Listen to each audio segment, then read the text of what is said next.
Hello there, my neighbors. I hope every single one of you is having a blessed day. Today we're going to watch the Total War Warhammer 3 Immortal Empires map first look, and we're going to watch it, and we're going to make comments along the way of what we expect from Immortal Empires, and just general comments in regards to anything. Alright, let's watch this together.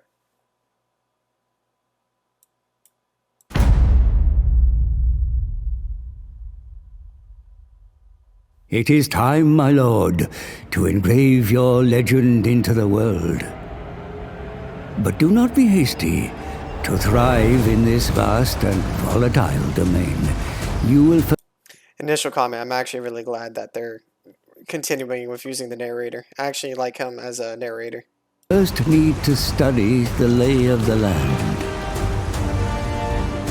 In the far southern wastes, he who hunts unseen is in his element. Oxyotl, bane of the dark gods, wages a war of revenge against the fell powers and...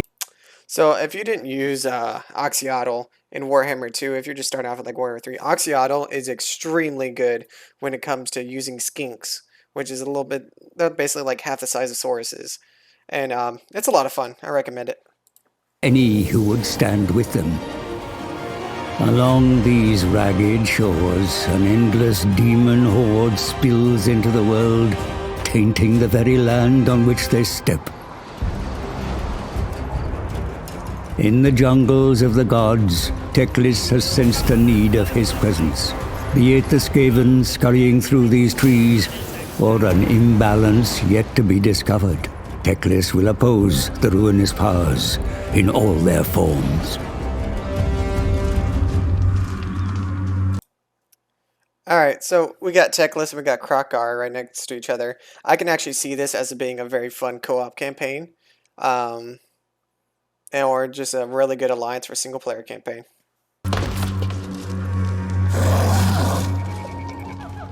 Khalida, High Queen of the Court of Lybaris Tomb Kings, has reclaimed her ancient homeland. But her reign is fraught with challenge. The Silver Host vampire counts also lay claim to these lands. I actually really like Khalida over Cetra. I know, blasphemy, but I really enjoy the Sepulchre Stalkers. I don't know, their spit's really cool. And from their cold hands, Khalida must pry the crater of the walking dead. To the lush east, Kugath Plaguefather scours the Dragon Isles for new ingredients to fortify his plagues. Amongst the tropical palms and sandy shores, he discovers an enemy. Tepok Spawn are a tenacious breed of lizard men, mysterious and otherworldly, with little love for the agents of chaos. So, Kugath's start here I think is a lot better than what it'll start in the Chaos Rift campaign, because all you have to do is push up and you shouldn't be dealing with many sea threats at the early game. So he has a very solid start location. So we'll see how that goes, compared to what his location was in Chaos Rifts, where he was just surrounded. In life, Helman Ghost's taste for adventure. Alright, so I know it's been a meme with Helman Gorst and Craventail being next to each other and being an alliance, but I actually do want to do that co-op campaign with somebody. Let me know if you want to do that campaign, because that sounds like a lot of fun and be great for the memes. Adventure took him far from the Empire's borders. Perhaps it is the ghost of his past explorer that has seen him to the haunted forest, where he is set upon by all manner of creatures and all manner of new corpses to repurpose.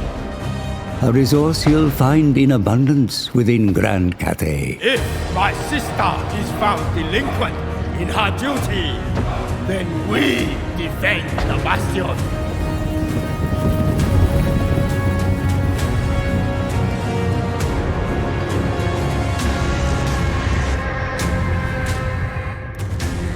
The Dragon Emperor's territories are vast, varied, and fractured.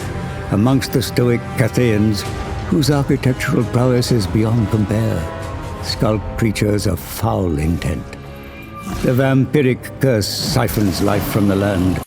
So I like that they're adding more enemies to deal with inside of Cathay's borders, because I did feel like in the Chaos Rift campaign that Cathay, it was really easy to take all of Grand Cathay, either by alliances or force, but once you fill those borders, it's really hard to break out of those borders. I know they're historically an isolationist society, but what if I don't want to be?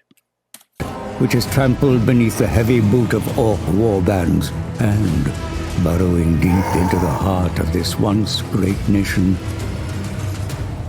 a subtle infection of Skaven. Uh, I should probably report this video as fake news because Skaven don't exist. They don't exist. Like, I don't care what Toddy tells you. Like, Skaven do not exist.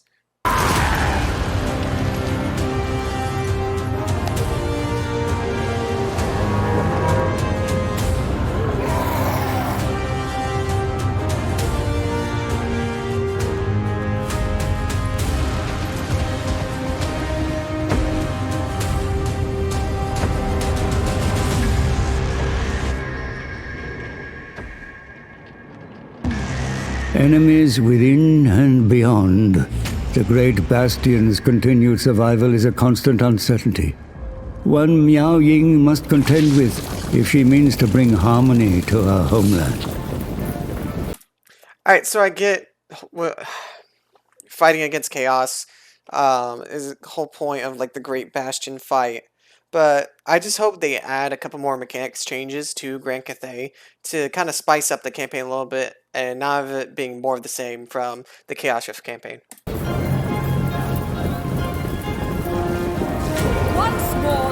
In the barren north, hope, mercy, and virtue are not common commodities. These jagged rocks, sickly forests, and broken mountains mirror the soul.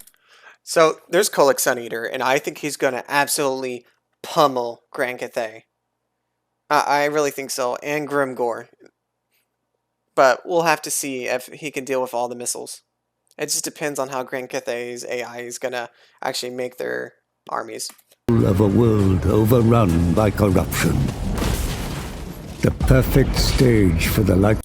So, this is a huge nerf for Grimgore, because in Warhammer 2, Grimgore was in the Badlands surrounded by orcs, and when you defeat basically the war boss of any of the basic greenskin factions, you would confederate them. So Grimgore was an unstoppable force that by mid-late game, he would become terrifying. So I think moving him over here was a great decision so he doesn't become too overpowered.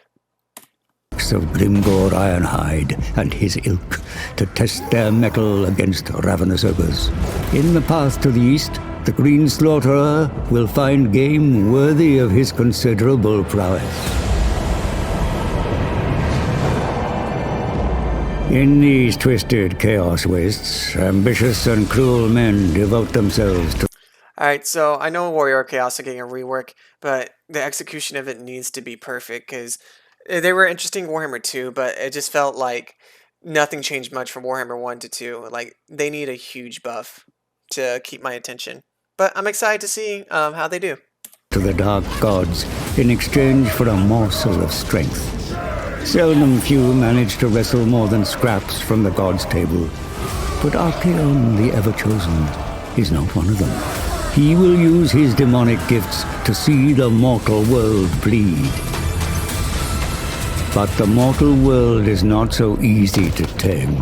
When men like Boris Ursus grow tired of being a shield, and instead become the spear.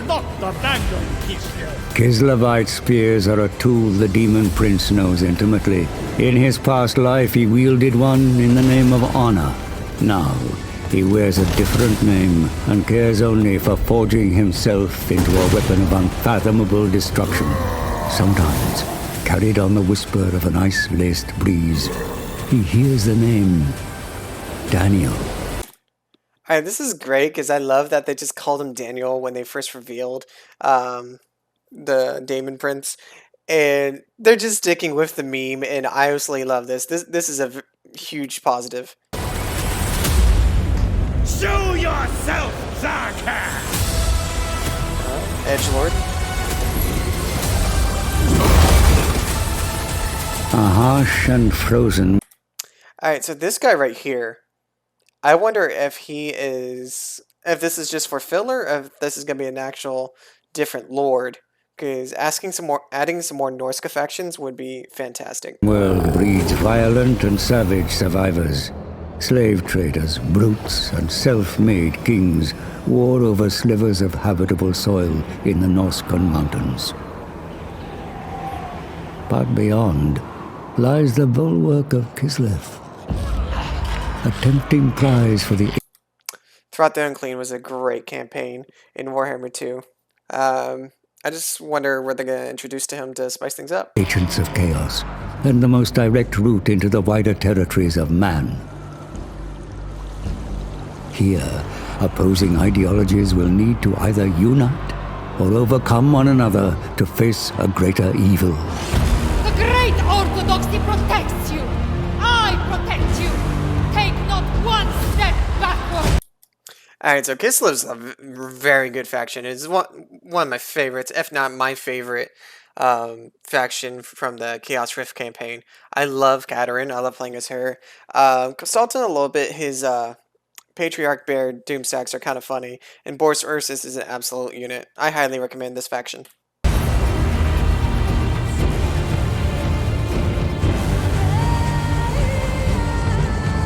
Kislev's shield is cracked, and through the rupture, all manner of horrors invade. A fact felt keenly on the isolated shores of Albion, which will soon serve as Be'lakor's throne. Alright, they better make this guy an absolute unit, especially given his lore. Like, he needs to be a force to be reckoned with.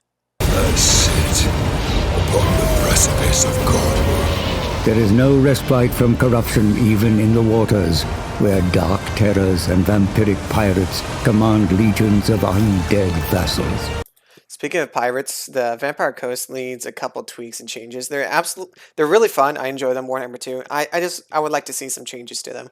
I did hear the Death Guard getting a bunch of changes. I did notice that, so I'm very excited for that.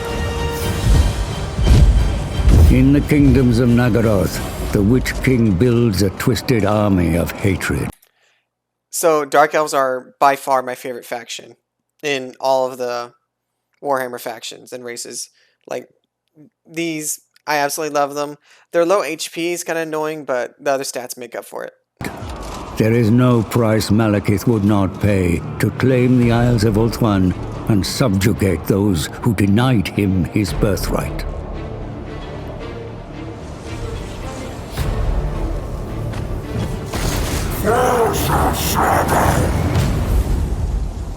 Subjugation is no option for the Sisters of Twilight, who fight bitterly in...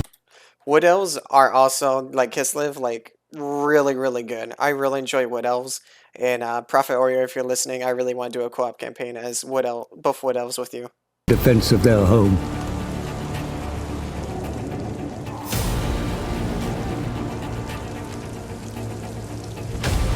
But the decadence of the Dark Elves has summoned Slaaneshi invaders, and it is Lord Mazdamundi, the Slan mage priest. So I like that slightly north of here, Marathi is based out of. And I know she has a lot of Slaaneshi cultists. So having actual Slaanesh, like, AI factions near her makes a lot of sense. And look how thick my boy Mazdamundi is. Who must hold fast at the borders of Lostria.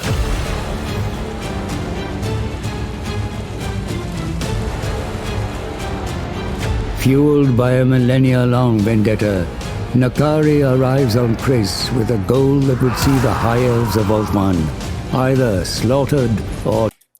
So, I think Nakari's going to struggle with the High Elf fight. He does have very high speed with his units, but the lack of armor is going to get shredded by all the arrows from High Elves. So, I'm a little bit worried about this campaign, but I could be wrong. dominated.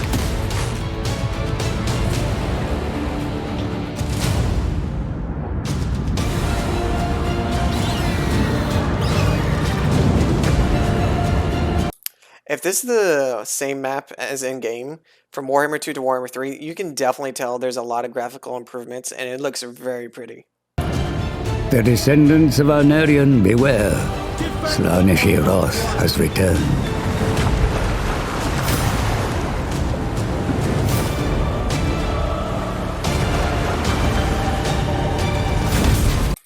This is another co-op campaign I'm interested in, Alberic and Wolfheart. This is definitely one I want to try with someone. Lustria, a continent rich with all manner of life. Here, civilizations as old as the world offer insight into a past rife with hardship, where brave lizard men warriors laid down their lives in accordance to the great plan. A war still waging to this day.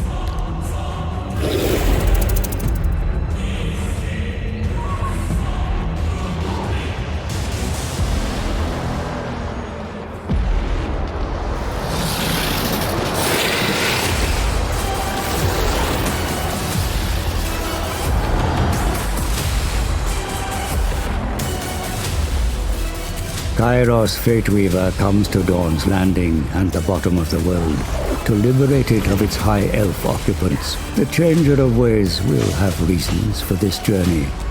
I kind of don't really feel much about the start location, but his factions and race is extremely strong, so let's see how it goes. But to know them would be to court insanity.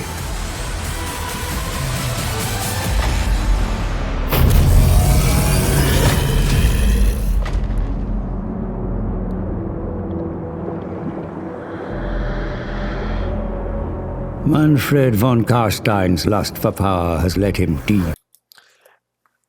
Okay, so Manny's surrounded. I could see this being an extremely difficult campaign without some sort of diplomacy. I think he has the odds against him. Also with Cetra's campaign, I know Cetra does not serve, but Tomb Kings require build-up. In the early game, they struggle tremendously, but in the late game, they are an absolute, like, force to be reckoned with. But I'm worried with the amount of enemies that surround Cetra and the Tomb Kings, they're going to have a massive problem. It'll be fun, but it's going to be a struggle. Into the shifting sands, where he contends with the likes of an undead contemporary, Cetra the Imperishable. Each with imperial dreams, each with ambitions too broad to coexist. The hard rock and barren landscape of this pitiful mortal realm is a poor substitute for the glory of Khorne's eternal battlefield. And although Skarbrand the Exiled is a... So like when in Warhammer 2 when Grimgor got out of hand being in this location, I think, oh my gosh, I can't even remember his name, Skarbrand. I think he might get out of control under either player or AI hands within the Blood Bowl. As far from his lord's skull throne as he could possibly be, he finds some solace in the blood of an unending parade of orcs.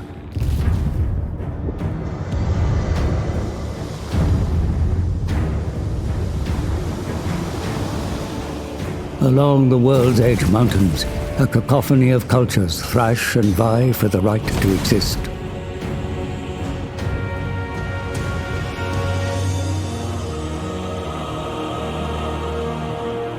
But it is the Dawi with the most at stake, and so Thorgrim Grudgebearer remains close to the ancient seat of his power. A wise king indeed. Fellow Dowie, I see all. So if Grimgor being gone and not being a nuisance to the dwarves, I think they have a chance of really building up an empire. So it's going to be fun to play as them. But I honestly think I'll play as Grumbrindle first on the left side of the map, because he has a 20% extra damage of all units everywhere against elves, and he's surrounded by elves. So that might be awesome to do first. Scope! They foul our mountains with their vile taint.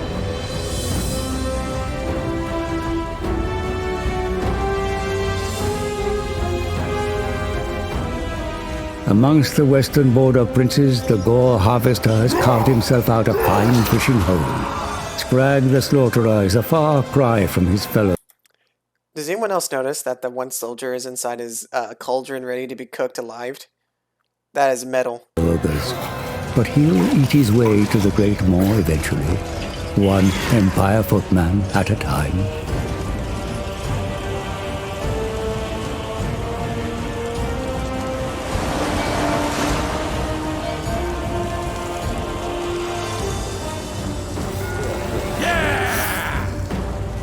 And here, cradled within protective mountain ranges, lie the lands of man. Besieged by roaming beastmen,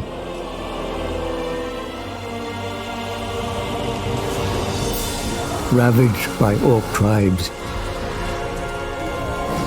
threatened by haughty wood elves, and plagued by infighting that would tear them asunder. They must unite beneath a single banner or risk extinction. The world is indeed vast. The players constantly Summon the electric counts. shifting, and there are further dangers here than meet the eye. It will take more than military might to conquer the unending threats, more than spirit and diplomacy to survive. It will take the forging of an immortal Alright, before he delivers that note, hold on, empire. there we go. Alright, so let's pay attention real quick before I conclude all this. So we saw most of the map, but one thing that was not shown a lot of is, hold on, look at my cursor over here. So we stopped at Reichland. The eastern side of the empire was not really shown. Neither was like Sylvania or the Blasted Lands. So I wonder if that was intentional or was just by chance. Like, was there stuff there that we weren't meant to see yet? I don't know. I'm speculating, but I'm excited to see. Immortal Empires. Alright, August 23rd, 2022 is when it releases. I'm super excited. I hope y'all are excited. If you haven't yet seen this video without my comments, make sure to check out Totalwar's YouTube channel in regards to that. I think I should have the link available inside the comments. Alright, tell me what you think. Also, I want to know which faction, which legendary lord you're going to start as, and why, and what you're interested in, like different type of co-ops campaigns you want to do, just different things you're going to try out in the Immortal Empires, because I know I'm easily going to put 10,000 hours into this. I'm super excited. I hope it gains a lot more mainstream traction, and I hope CA does not drop the ball. I have a lot of hope and a lot of faith in them that they're going to do amazing at this. Alright, that's about all my comments for this. Make sure to comment, like, and subscribe. We're currently around, I think, about 248 subscribers. We're really trying to work our way up to 1,000 so we can go ahead and get that partner status. I greatly appreciate your help. It means the world to me because I love what I do. Alright, thank you for everything, and as always, come be my neighbor.